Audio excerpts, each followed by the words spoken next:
So আমরা last time fetch দেখেছিলাম and এবার যেটা দেখব অ্যাসিঙ্ক অ্যাওয়েট। এই দুটো কনসেপ্ট কি জিনিস?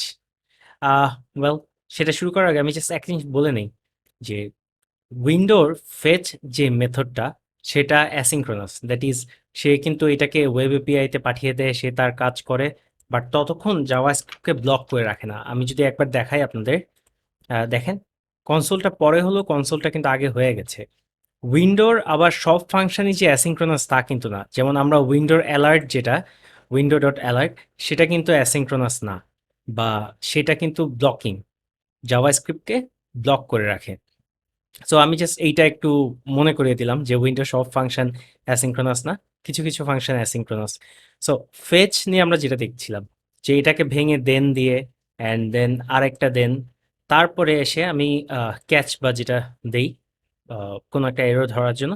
আমার এই চেইনিং একটু ঝামেলার। আই মিন, এই যে চেইন করাটা এটা সুন্দর না, বা আমার হয়তো হতে পারে যে কোনো কোনো জায়গায় অনেকগুলো প্রমিস থাকতে পারে, এরপরে আরেকটা দেন এবং সরি, এরপর আরেকটা দেন অ্যান্ড ইভেনচুয়ালি অনেক বড় চেইন হয়ে যেতে পারে।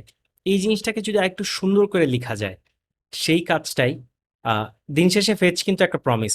সো যে কোনো অ্যাসিঙ্ক্রোনাস টাস্ককে আপনি সিঙ্ক্রোনাসলি করাতে চলে, দ্যাট ইজ আমার ওই অ্যাসিঙ্ক্রোনাস টাস্কটা শেষ হওয়ার আগ পর্যন্ত পরের লাইনে যাবে না, সেটা যদি করাতে চান তার জন্য অ্যাসিঙ্ক অ্যাওয়েট। সো অ্যাসিঙ্ক্রোনাস তো আমরা এতক্ষণ পর্যন্ত দেখলাম ভালো, যে আমার এটার জন্য আমার বাকি জিনিস বন্ধ হয়ে থাকে না। সো আমি কেন অ্যাসিঙ্ক্রোনাসকে ধরে সিঙ্ক্রোনাস বানাবো? ওয়েল, রিজন হচ্ছে, মনে করেন আপনার এই ডেটা আসা পর্যন্ত আপনি আর বাকি লাইনে যেতে চান না, বা বাকি কাজ করতে চান না। সো তখন কি করবেন? তখন কিন্তু আপনার ওই ডেটা আসা পর্যন্ত ওয়েট করে দেন করতে হবে। আমি যদি একটা এক্সাম্পলে চলে যাই, তাহলে হয়তো জিনিসটা আরো ক্লিয়ার হবে। ফর এক্সাম্পল, আপনাকে কোনো একটা সিচুয়েশন দিল যে থেকে ইউআরএল থেকে আপনার ইউজারের ডেটা এনে শুধু নামগুলা শো করতে হবে আপনার। তাহলে সেটা কিভাবে করবেন? ওয়েল, আমি যদি এখানে একটা ফাংশন লিখি,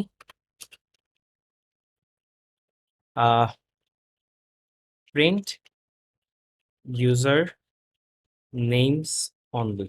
সো ইউজারের নামগুলো আমি প্রিন্ট করব অ্যান্ড এখানে ডেটা আসে, ডেটাটার টাইপ হচ্ছে অ্যারে, আমি জানি। এই ডেটাটা অ্যাকচুয়ালি পাস করব। সো আমি এখানে যেটা করব, আমি বলবো এখানে তো ডেটাগুলোকে আমি ডেটাগুলো আমার অ্যাজ এন অবজেক্ট আসছে, ভেঙে এটা থেকে শুধু নেমটা নিব। সেটার জন্য আমি যদি আরেকবার মনে করিয়ে দিই, অ্যারের উপরে আমরা ম্যাপ রান করতে পারি। সো আমি যদি বলি ডেটা ডট ম্যাপ, ডেটা না, ডেটা, ওকে, এখানে ইউজার্স লিখি, ইউজার্স আসবে।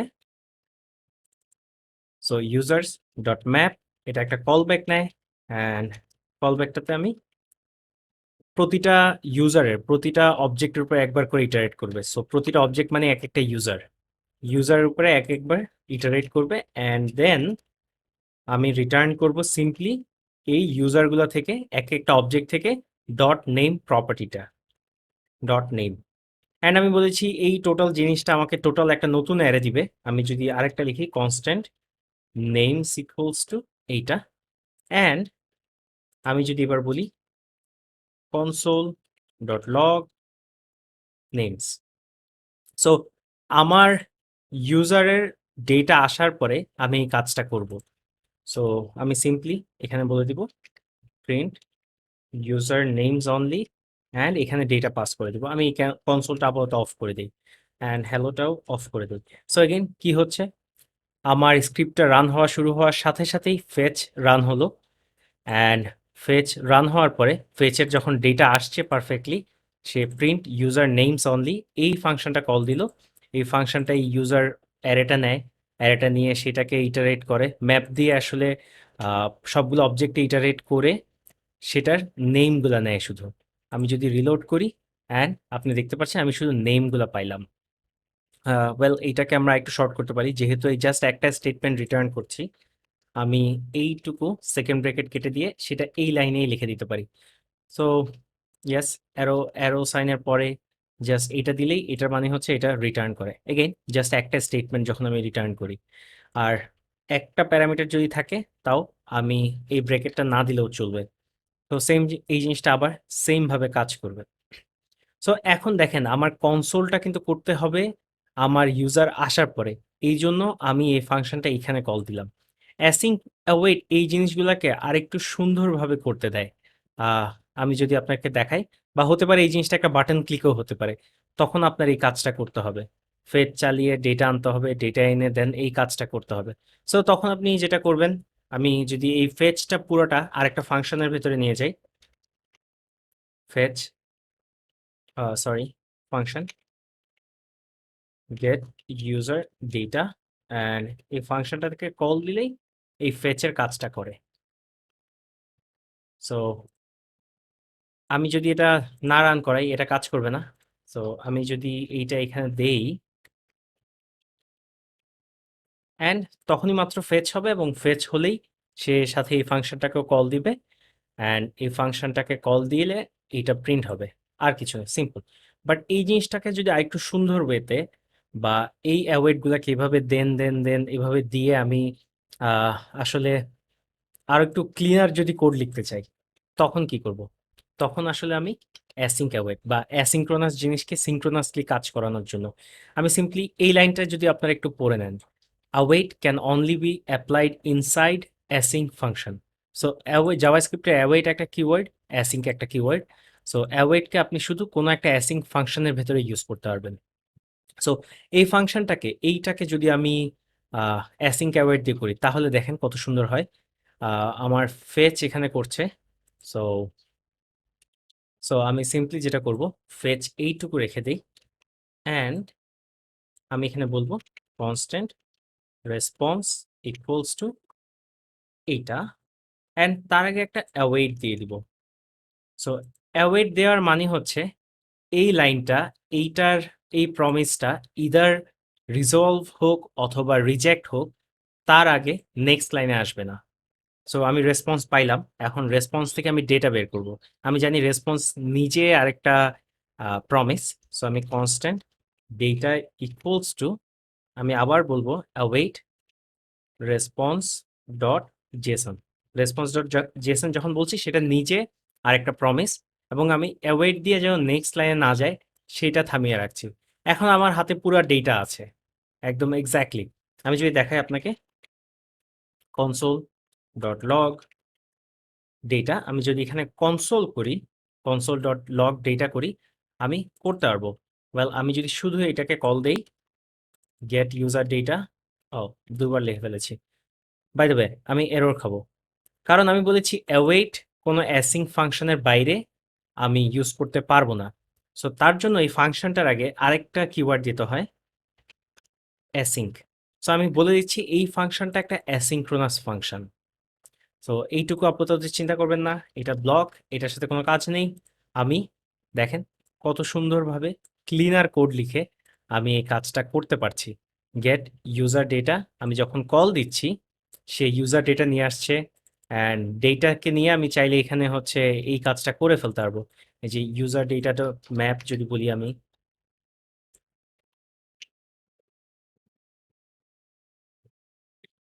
অ্যান্ড নেমস এখানে console dot log names. So আমি যদি এখন দেই ইউজার্স ইজ নট ডিফাইন্ড, ও, এটা তো ইউজার্স নামে না, এটা ডেটা নামে, অ্যান্ড এটার এই ডেটার ভিতরে আমি জানি array of users. And so আমার এইটা কত সুন্দর এলিগেন্ট ওয়ে। অ্যান্ড এখানে হয়তো আপনি একটা জিনিস চিন্তা করছেন, আচ্ছা এখানে তাহলে যদি কোনো একটা এরর খায়, ফর এক্সাম্পল এইটা কোনো একটা এরর খায়, এররটার কি হবে? সো সিম্পলি আমি যখন অ্যাসিঙ্ক অ্যাওয়েট আমরা যাই, তখন আসলে যেটা করব, ট্রাই ক্যাচ ইউজ করব আমরা। অ্যাসিঙ্ক অ্যাওয়েট সেটার এররটা ধরে ট্রাই ক্যাচ দিয়ে। সো ট্রাই ক্যাচে যাওয়ার আগে জাস্ট আরেকটা জিনিস আমি যদি দেখাই,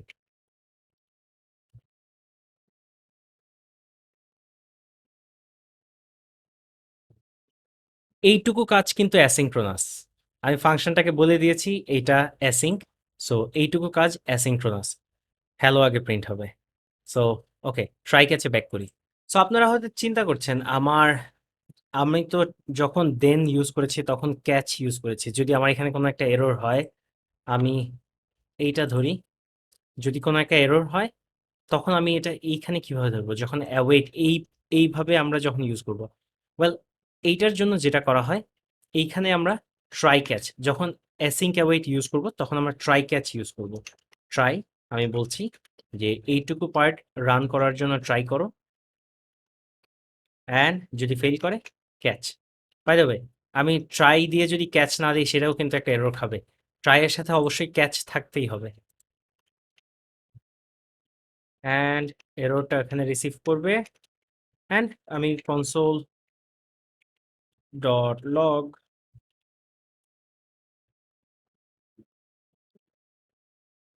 এরর ফেচিং ইউজার। সো আমি যদি এখন একটা রিলোড দেই অ্যান্ড এইটা থেকে একটা ফেলে দেই, এরর ফেচিং ইউজার। সো আমরা যখন অ্যাসিঙ্ক অ্যাওয়েট ইউজ করব তখন ট্রাই ক্যাচ ইউজ করব। আর যদি আগে প্রমিস যেটা সেভাবে যদি ইউজ করি, সেভাবে যদি আমরা করি, তখন সেটার মধ্যে ক্যাচ ব্লক থাকে, সেটাই আমরা ইউজ করতে পারবো। সো আশা করি অ্যাসিঙ্ক অ্যাওয়েটের কনসেপ্টটাও clear. Async await, by the way, async await এই যে লাইনটা বলেছি, await can only be applied inside async function. So আমি এই লাইনটা যদি কপি করে আপনার, এই লাইনটা যদি কপি করে এইখানে দেই, কেন এটা কাজ করবে না? await is only valid in async function। জিনিসটা হচ্ছে, এই জিনিসটা পুরাটা আমরা যখন কল স্ট্যাক দেখেছিলাম যে এই জিনিসটা পুরাটা একটা অ্যানোনিমাস ফাংশনের ভেতরে রান করে। অ্যানোনিমাস ফাংশনের ভেতরে যদি রান করে থাকে, অ্যানোনিমাস ফাংশনটা কিন্তু অ্যাসিঙ্ক ফাংশন না। এই জন্য আমরা আহ, এই কাজটা এখানে করতে পারবো না। বাট আপনি যদি এই কাজটা এখানেই করতে চান, আমার এখানেই লাগবে, সেটা কিভাবে করব?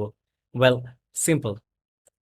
আমি যদি একটা ফাংশন দেই, অ্যারো ফাংশন দিয়ে, এগেইন এই ফাংশনটার ভেতরে আমি এই জাস্ট রেসপন্স কাজটা করব। আমি এইটুকুই দেখাই, পুরোটাই দেখাই, console dot log names, and আমি যদি এটা এখানে লিখি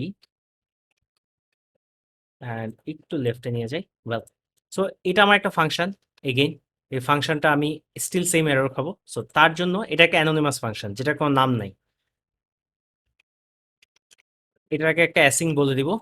অ্যান্ড এই ফাংশনটা কিন্তু কোথাও আমি কল দিচ্ছি না। এই ফাংশনটা যদি কল দিতে হয় আমার, সেখানেও অ্যাওয়েট দিতে হবে। সো এই ফাংশনটাকে আমি যদি চাই ইমিডিয়েটলি ইনভোক করব, ইমিডিয়েটলি চালাবো, সো একটা ফার্স্ট ব্রেকেটে রেখে এই ফাংশনটা দিব।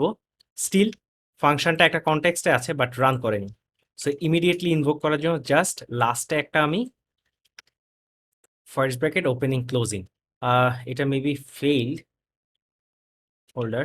সো আমি যদি এখন দেই, সো আমি একটা function, asynchronous function immediately invoke করালাম। জাস্ট মেইন আমার অ্যানোনিমাস ফাংশনটা যেটা রান করছে সেটার ভেতরে আরেকটা অ্যানোনিমাস ফাংশন, তার আগে বলে নিলাম এটা একটা অ্যাসিঙ্ক্রোনাস ফাংশন। তার ভেতরে অ্যাসিঙ্ক্রোনাস ফাংশন না বললে কিন্তু এই ফাংশনের ভিতরে অ্যাওয়েট আমি ইউজ করতে পারতাম না।